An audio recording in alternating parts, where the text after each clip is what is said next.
اوس به د استاد جوړ کړي دغه انټرویو راوغواړه ریکارډ کو دا تاسو کتابونو څه پورې لیکل دو یا کتابونه پښتو ما لیکلي 72 کتابونه او څنګه دیوان لیکل څلورم ریکارډ مې په ریډیو دي دار چا پاوه زمان سندري دار چا پاوه او ټي وي او پکې مې بلا پروګرامونه کړي په ریډیو په زرګونو کړي دي او 15 مې شاګردانو شاعرانو او چا ستا نغمې ویلي یا ستا ګانې ستا نو زما خو احمد خان ویلي دي ګلنار بیګم ویلي دي نغمې ویلي دي شهنشاه باچا ویلي دي وحید ګل ویلي دي او الماس خان ویلي دي کیشر سلطان ویلي کمرو جان مې بدل لاله منجون کړی دا پدې ربي ویلي سو د مې صفات نه چاغلي ویلي او داسې مشهور ریکارډ ستا کم دی یو صورت وایي مشهور خو ډېر زیات دي راشه باران دی او راشه د زما شال چې پلونه او باران دی دا مشهور له باغ د باغبان نه منځ کې توتل نن دلې سبا بزو دا ټول زما دي او بیا د ډېره قبر د کزر که خیر امان شه سور سارو په سر که په مکې روان شه دا ټول پخواني دي که نه ټول ریکارډونه دي که نه او صبروم ته هغه ضرور خوښې وکړه صبرو ملارې لوزاو سارے خدمت کې ګوند نه صبرو دا مې ضرور خوښې وه خدای ضرور خوښې وه دا ټول ریکارډونه دي نو دا څه ګملې ماته کړو که ګملا د ګلو دا کړي هر سات بیا نغری ماتوله دا درې پسې ویلي دا چې په زرګونو دي که او تاسو دستي ولې وایي دستي درته ولې وایي سم دستي وایي دا کولو والا تاسو دستي ولې وایي دستي ساتیان کې شران نه اوس چې څوک سم دستي چرانه لیکل چې هغه صبح سره چاران سره نستو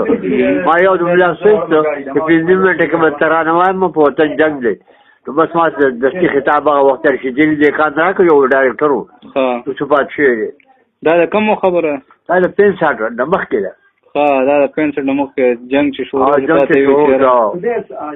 مقصد چې څوک وي دستي دغه شاعري کول شي نو غیر لا شو باسه نو چا وینستل ما وېستل ما دوه لاسه نو تعالی د لقب ګورنمنت درکو به وخیرا ریډیو پاکستان دا چې جلدی کار عمر دې سونه شو عمر خو تقریبا 74 سال دی او څلور پېټه کاله او دیوان وکړي لیکي اوس خو ما صدري کتابونه کلمي پراته دي او یو مې لیکل اکل منزل نه چاپ کېدو والے چاپ کړي دلانی دا صدري کتاب دا چاپ نه او یا چاپ دي دوه چاپ نو دیوان کله لیکي اوس شروع مخې لیکم روان دي ختم بشي نو لکه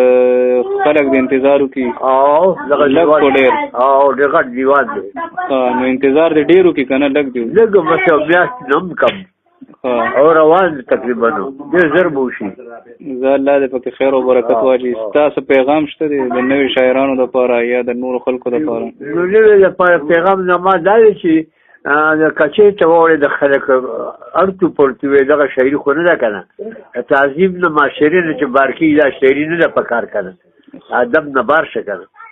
لکه دا آداب په دایره کې پکار دي آداب په دایره کې او شعر لیکل د کور کې غږیږم خیر که بار غږیږم خیر هو ډېر کچه شعرونه چې دا خو د پښتو ادب شعر نه ده کنه خراب شو دا نه پکار او د عام عوامو لپاره نن سبا چې کم حالات دي دا غي د پاره ته څه نو چې څوک دوا کوي راحت غواړي او یو سړی وړیا جنت غواړي دا په باغونو کې میوې چې ویني لاسنی کې مهنت غواړي دا چې خسته مانو ته مزارېګا دا بستاج قیمت غواړي او خپل صادره بهرمو با سوچت فنډي دولت غواړي کبا شي غواړي دام کې دي شي خو خبره ده چې قسمت غواړي عبدالوهاب ډېر نادان لغه چې په دنیا کې 13 ساعت غواړي او 13 ساعت خو بیا نه راځي کنه د ټول مسلمانانو لپاره او د ملک او قوم لپاره تاسو سوال جواب شته هغه ټول ملک او ټول مسلمان په ځای چې یو موټی شي اتفاق وکړي بل مسلمان بل نازارین موږ ډېر مضبوط شو صحیح شو زه استاد ډېر مهرباني او بزغه یو خدای تعالی سیادت درکړي امين السلام علیکم اوس اخبار